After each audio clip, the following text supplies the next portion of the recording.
kulikuwa na giza nene, giza lisilo na mwisho, na katika kina chake kulisikika sauti za vilio vya roho zilizopotea. Hapo ndipo Yesu aliposhuka, si kama mfungwa, bali kama mkombozi. Lakini kwa nini? Kwa nini mwana wa Mungu, aliyeshinda dhambi na mauti, aliamua kushuka katika maeneo ya kuzimu?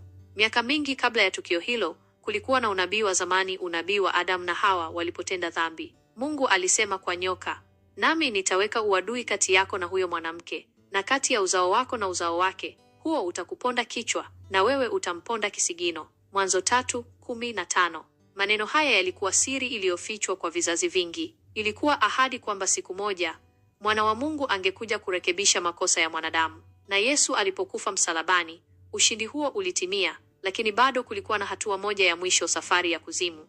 Yesu alipokata roho msalabani, roho yake ilitoka na kushuka kwenye sehemu ya wafu. Biblia inasema katika 1 Petro 3:19, katika roho alienda akawahubiria roho waliokuwa kifungoni. Kuzimu haikuwa mahali pamoja tu, kulikuwa na sehemu mbili kuu: sehemu ya mateso, mahali pa waliokufa katika dhambi, na sehemu ya wafu wa haki, ambayo pia huitwa pepo la Abraham au shimo la waliolala. Wale waliokuwa sehemu ya haki walikuwa watu waliomtumaini Mungu kabla ya ujio wa Yesu, lakini bado walikuwa wameshikwa kwa sababu malipo ya dhambi hayakuwa yamelipwa kikamilifu. Yesu aliposhuka, hakuwa ameshindwa. Alishuka kama mfalme aliyeshinda, akija kuwatoa mateka wake. Yesu alipofika, giza la kuzimu lilitetemeka. Shetani alidhani alikuwa ameshinda, lakini hakujua kuwa kifo cha Yesu kilikuwa sehemu ya mpango wa Mungu. Yesu alimwendea Shetani na kusema kwa mamlaka, nimekuja kuchukua funguo za mauti na kuzimu. Ufunuo 1:18. Kwa neno moja,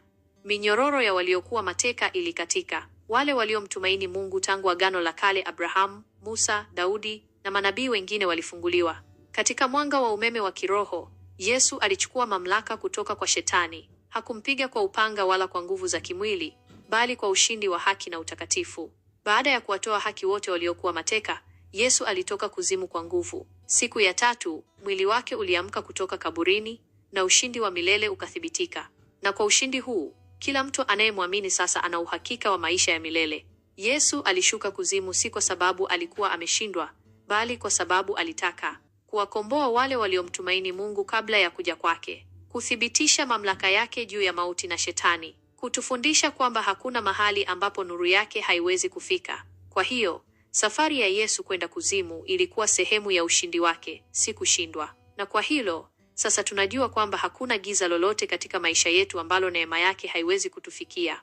Yesu yu hai na ushindi wake ni wetu.